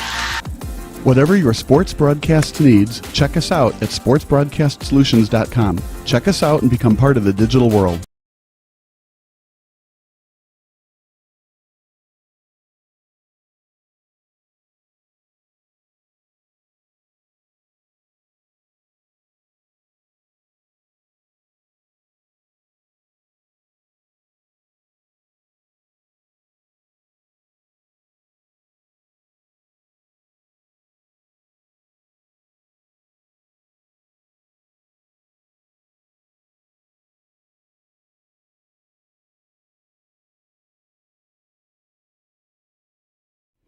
Sports Broadcast Solutions is a broadcasting network for everyone. For those of you who would like to broadcast or live stream your event, or maybe make a highlight tape, but would like a sponsor to fund the event, SBS has a myriad of ways to advertise your sponsor during our broadcasts. We have commercials. We have on-air reads by the announcers. Albatross Physical Therapy and Wellness specializes in pain-free. We have graphics, and we have watermarks. Finally, Sports Broadcast Solutions can create a commercial for you or your sponsor. Whatever your sports broadcast needs, we are at sportsbroadcastsolutions.com. Check us out and become part of the digital sporting world.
Okay.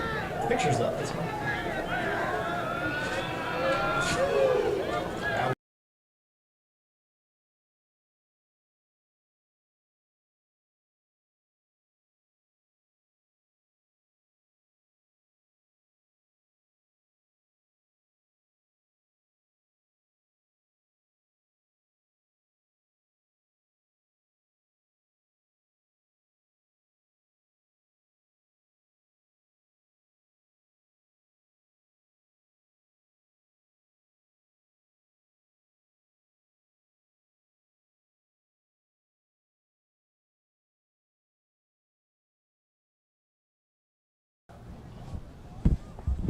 First play of the second half, ready to go here.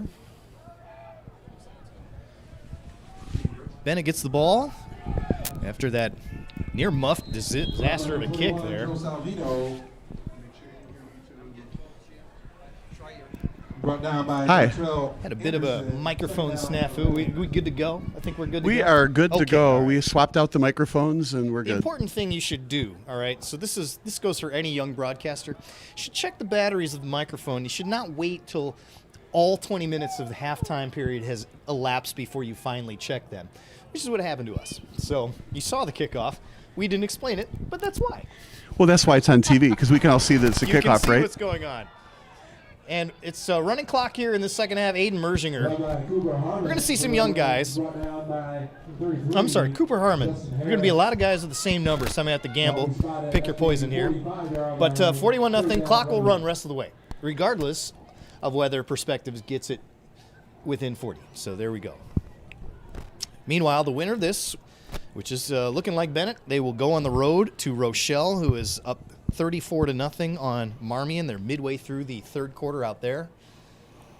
And of course, with this running clock, even if Perspectives were somehow able to get back in the game, you can't, because the running clock will prevent them. It's important to see who's on the field. John Erickson is the quarterback running the set now.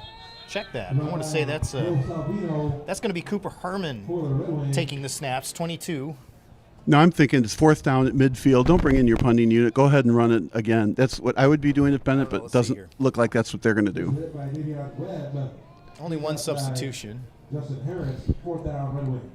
Just go for it. Honestly, that's a good first possession for Perspectives. It's been rough. Benet scored on their first 6 drives to start the game in the first half. And so Harmon's going to take the snap on fourth down. He will keep it. He will get close to the first down, and he will get it. You know, that says a lot about character and culture when you look at a play like that. When you're a second-tier lineman are out there for a fourth down play, and they have to pick it up. And they pick it up. And then the good thing, the chains move, you keep the ball. Of course, there's some of me that says, well, it's okay when the defense gets on the field because then, they get to practice some snaps. Scenarios, though. It's either way. Right. It's scenarios across the board. That's what you're working on in a game like this. And so Benet pretty much taking all their first-teamers out. I don't believe I see one single first-teamer on there. John Erickson's to the top, by the way. And taking their time on the play Yes, clock. They're taking their time on the play clock. They have play clocks here, but they are not active. So you have to look at the officials. Old school. Salvino, we saw him get into the end zone right before the end of the half, so he's on the field. Yeah, it's not like they're down to their 5th or 6th string or something. Yeah, he's pretty much the leader on the field in terms of skill players. Salvino comes off. Let's see who else we have out here. Gene Garcia on the field right now for Benet. Looking at Kevin Howard split out there in the slot. Moving to the right side of Harmon is Ian Closen. I hope I pronounced that right, Mom and Dad. I always try to get it right as best I can. As a draw, a couple yards, 3 yards. Again, clock runs here. Already 4 minutes gone by. Yeah, and 3rd and long. And I'm thinking, too, even though they're still at midfield, I'm thinking this 4-down territory, run it again twice, get the first down, move the chains would be my guess. And if they don't make the first down, well, they're leaving Perspectives with the ball on the other side of the field. If you're Benet here, you want to have good sequences of offense, but when you give the ball back to Perspectives, you want that 0 to stay on the scoreboard. So I'd be curious to see how the defense comes out with their attitude, those second and third teamers as well. It's a 3rd down and 7 coming up from the 46. They've got to get to the 39-yard line. Taking their time, play clock. Harmon's going to keep it this time, and he will not escape That's good pursuit, backside pursuit for Paris champion, the sophomore, 6'2", 185. Looks like they're still going to stay on. I didn't like the play call where it's a quarterback draw. I feel like they're doing that too much. I'd like to see the running backs go left or right. Well, let me add to some aspect of it, too. When you're talking about RPO, sometimes these quarterbacks don't get live reps, so they're not used to their reads. They know what they're supposed to read, but this is live football. When you see the reads, sometimes you're not seeing it perfectly. So I think there's something to that here. On 4th down and 5. Again, trying to get to the 39. They draw that time, and it's going to be Salvino. 1st down and a lot more. Foot race on the sideline. Late flag came in at the 32-yard line. Don't you think it's safe to say that he made the right read on that RPO? Yes, he did. Yes, he did. See, and this is why you do this, is to get those reps. You're watching the end. Is the end crashing down, or is the end holding contained?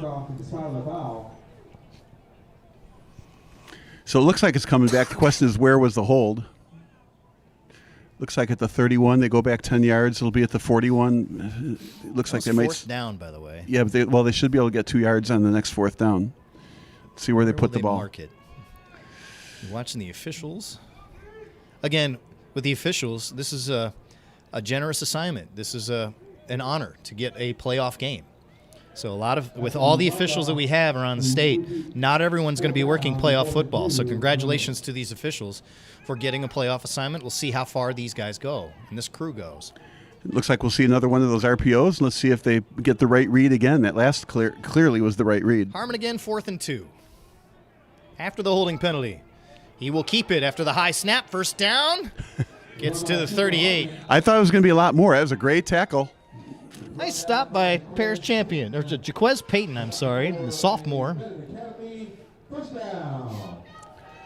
that's what Benet wants, just keep moving those chains. Doesn't really matter if it's on the ground or if it's complete.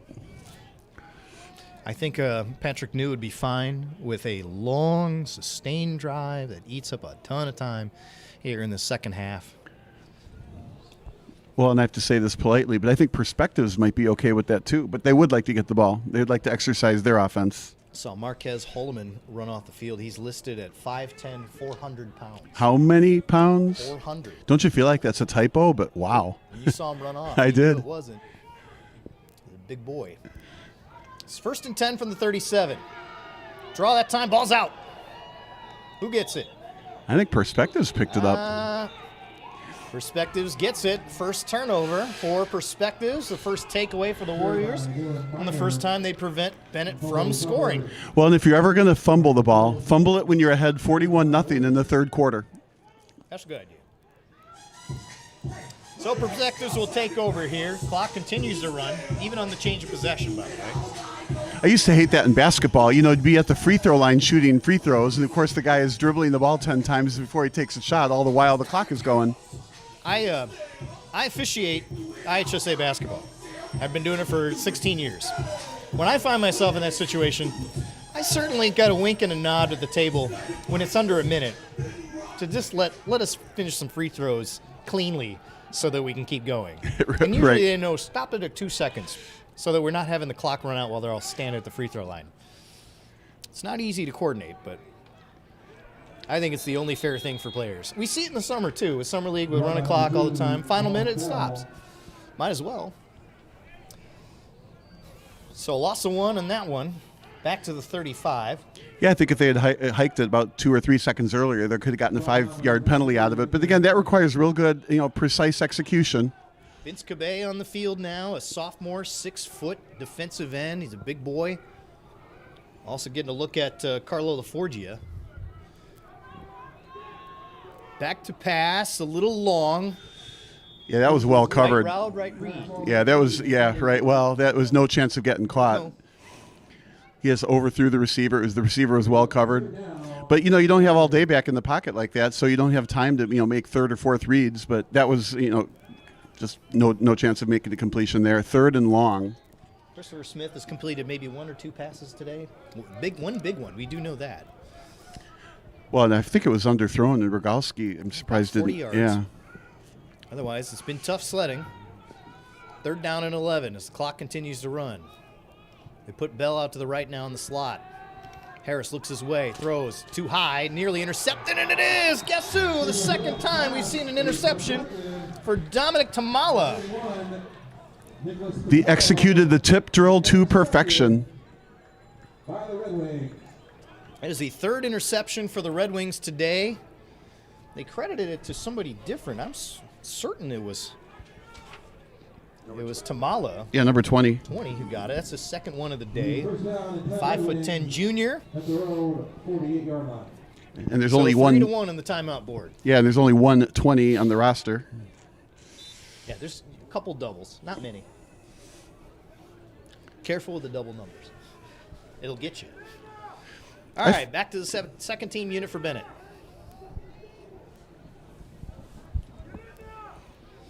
Harmon will give it this time. Salvino, right at midfield. What do you like about what this offensive line's doing? What have you noticed so far?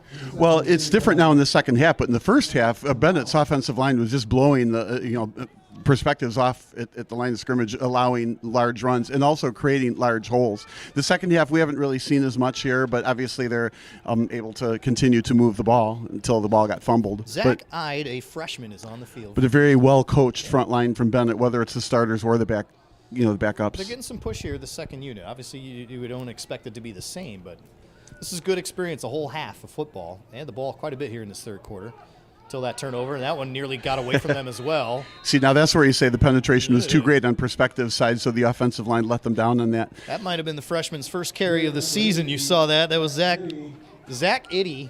Now, if it's a well-executed draw, you can kind of draw your defensive line around the handoff, and that creates the hole. But that doesn't look like what happened there. That play just got busted. That's a welcome to varsity football moment yeah. for Zach Iddy, as we will come to the end of the quarter here as they're going to let it run out. It is 41-0. Benet had it once, turned it over, got it back after an interception, and that's where we stand here. Benet with the ball trying to finish things off and keep that shutout on the board. It is 41-0. Benet will move on to round number 2 and face off against Rochelle, who also has a running clock right now. We'll be right back. This is IHSA Playoff Football.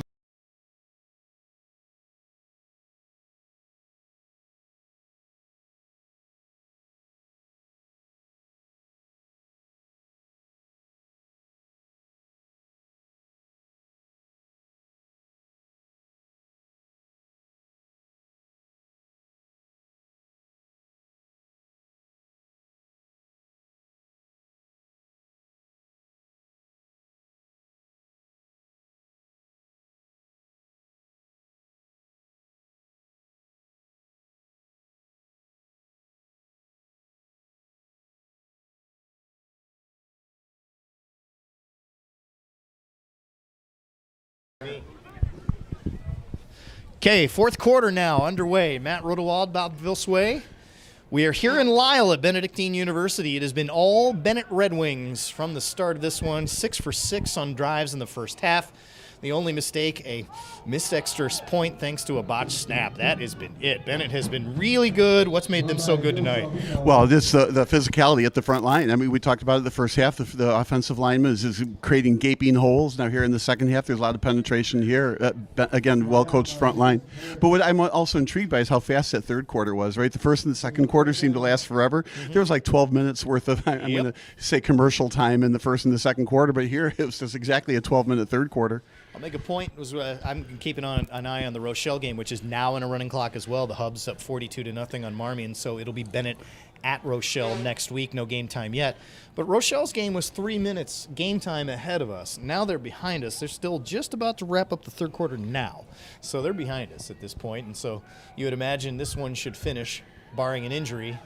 Salvino dips in and out. Shifty move, shifty opportunity. Oh, and he dropped the ball. It's on the turf. They did not blow it dead, and that's it. You know, so if there's a chink in Bennett's armor, they fumbled the ball a couple of times in the second half, right? So, I mean, even though it's not the starters, that has to be a point of contention during the week that says, you got to really hold on to that ball. We're going to be playing Rochelle next week, not Perspectives. That is a second fumble of the day, and so that's going to be a conversation to deal with. Probably the best thing to happen. There is some point when you think about it. Right, there is something to that, right? So if it won't happen next week because it did happen this week. It's a coaching conversation. They're like, "What do we talk about?" Oh, we have something now to work with here, ball security, and when they face a physical Rochelle defense like they will next week, they're going to have to protect that football big time. Right, and that was Salvino that dropped it too. Again, like we said, he's not like the third or fourth string here, right? Salvino just having a bad night. That's okay. Well, a bad night at the second half. Yeah, that's it. Yeah. Got in the end zone right before the half. Wanted to carry that over, but has not. Well, he figures if he's not getting a touchdown, he doesn't need to carry the ball. The junior, see if he's back out. See if they, not so much as a punishment, but see if they go deeper in the bench. That one blown up from the start, and it's McQuell Harris. Finally, they blow it dead as this forward progress stopped. That whistle took a long time to blow, right? Yep. Yeah, I mean, if he could have broken out of that, that whistle had not blown. So second and long now. Not quite DuPage County long. Second and what do we got? 15 here. They mark it at the 32. It is hard being a receiver at this point, no matter what side of the football you're on. Yeah, I was thinking, I don't have a clue if they're going to run or pass now anymore. Marmion just got in the end zone, by the way, so that shutout's gone. And a run this time. Here's Harris. Stopped after a pickup of maybe 2 or 3 as we hit the 9-minute mark. So third and long. And again, I mean, if I were Perspectives, I would put the ball in the air, but it looks like they can't go 2 downfield because he's got the arm strength, but not enough to go deep with it. So it has to be a short or long enough pass, 12 yards over the middle maybe. Then it switches out defenses. Bunch set now for Perspectives, trailing 41-0 here in this fourth quarter. It's a keeper. This time it's going to be Herman Yancey. What a hit there. You can hear it from up here.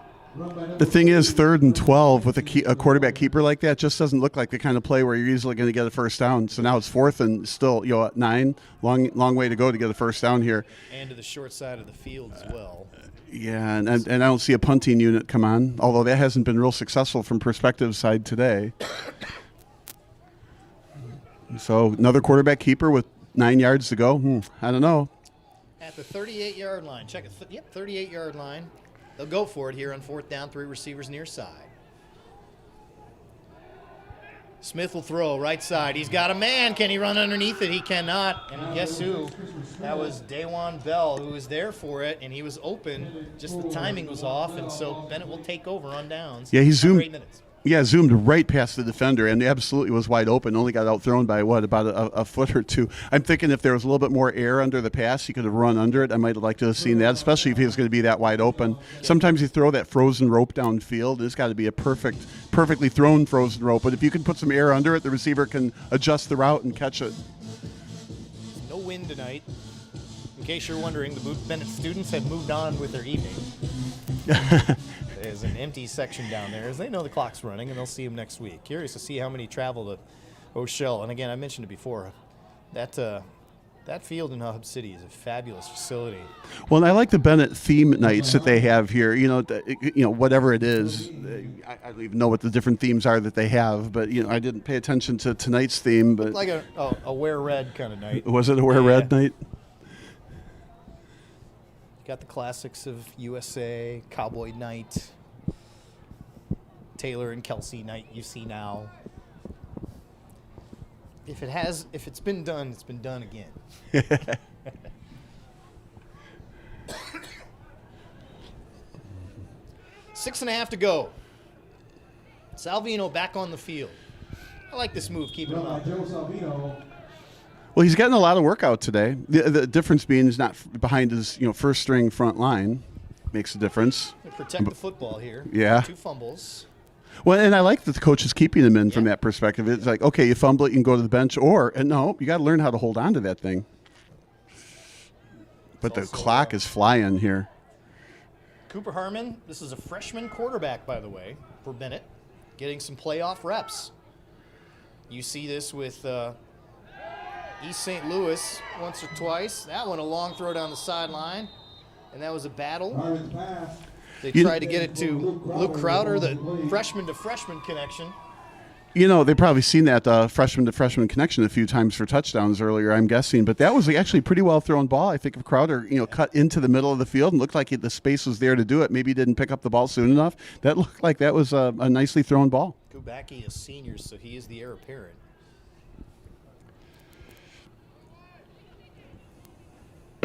Like the way that they have orchestrated the second half. Again, you're not seeing the results on the scoreboard, but they've been running their stuff. They haven't shown much, but they've been diversified in their offense here. I like that they did pass in the fourth quarter. I mean, it's easy to, you think run to run out the clock, but you can pass and run out the clock too. That's okay. 5-minute mark of this fourth quarter. Harmon will throw again. Left side this time. One-on-one. How about that catch? Was he inbounds? Looked like it. What a great catch. Over the shoulder catch. The other side. Yep. Freshman I like that. Connection. I like that. You throw it deep one way, then you throw it deep the other. Now, if they were still at midfield, they could throw it deep down the middle, but here it's going to have to be a short down the middle. But I think what they're going to do is keep this on the ground. At the 6-yard line. So I think it'll be Salvino off tackle. He'll go left or right. What do we think? Imagine strong say side up the of the middle. field, but they're going to take their time as they know they can punch it in here and let some clock run at the same time. 4 downs to do it. No sense of urgency, but it is nice to get the backups an opportunity to punch it in the end zone. This one is to Harmon. Ugly snap, but he got it right back, and he gets maybe back to the line of scrimmage. It's amazing how those ugly snaps result in plays that, I mean, okay, so it took a couple, it took a couple nanoseconds to get to the quarterback. But I think what happens, right, is the quarterback has to watch the ball, can't see the reads he needs to make, and then the plays break down. I mean, it's not like the snap went over his head, but it did bust the play up. Go 2nd down and goal. Going to be at the 7. We're under 4 minutes now.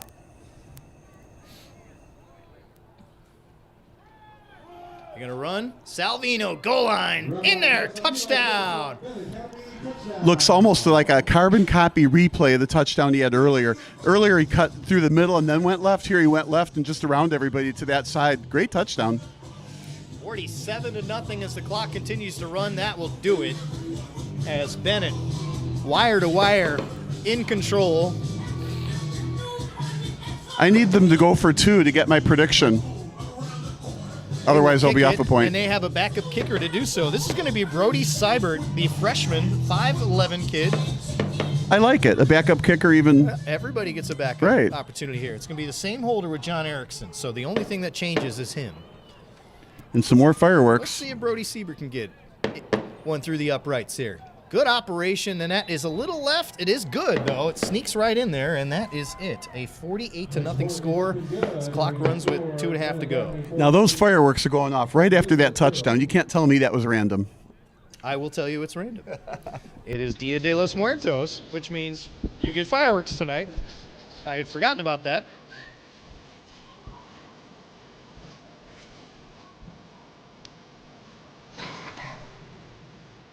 So maybe 1 or 2 more plays should do it. Yeah, the clock is still running even after the touchdowns. I feel like if you're going to have a running clock, at least stop it for that. Perspectives will finish at 5-5. Don't know if they'll be in the Prep Bowl conversation. See next week. Meantime, Benet moves to 7-3. Rochelle, they're under 5 minutes away from finishing that one up to go to 9-1. But Perspectives should be proud of their accomplishments this year. Absolutely, yeah, right. They got to this playoff game. They got 5 wins. Won 4 of their last 5 just to get in the dance, and so it was worth every ride. And for everybody that came out here to watch them, good to see all the supporters for the Warriors. Well, this will move on, though. And this will help them going forward. Now they played a good team. They see what a good team is like. I mean, every position, every block, they understand how to do it better now. They know what they need to do on offense better. One of those set the standard moments. Brody Seibert's going to kick off. Here's the freshman with the boot. That kick is going to get to about the 11-yard line. And that's McQuell Harris. Stop at the 23-yard line. Maybe 1 play, and that should do it. And then if you have 1 play left in your Perspectives, I'm just saying, if they're down 48-0, what do? Just run it into the middle and let it go, or let one fly? But this is going to be it. Let's see if they have a sense of urgency about it. If it were me, I would let one fly, and if I were Benet, I would almost keep a punt returner back. I would argue, too, for Benet, these are tricky weeks because, the energy is not the same as a fired-up first-round playoff game because of the way this thing went. So well, Rochelle's going to have that same issue, but you are absolutely right. So this is going to be a throw down the right side, an open man. That was Tariq Halfacre, the sophomore that whipped it down there, 6'4" sophomore. Again, that's a frozen rope kind of play. He was definitely behind the defense, so if he put some air under the ball, he could run under that play. And I don't think we're going to see another snap. It's going to be hard to get a snap off in 22 seconds. And See if they move. they're hurrying. Oh, maybe. They're going to try it. So I'm thinking throw it deep down the left side now. You got 11 seconds to snap it. One more for the road. Halfacre now. Final play of the ball game. Left side. And knocked away. If it's a catch, they do call it a catch. That will change the stats, and that will be it. Benet a winner in opening round number 1. 48-0. The Red Wings will advance to face the Rochelle Hubs next weekend. We'll take on the winner of Rochelle and Marion. Currently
Guys came on, took care of business in that first half.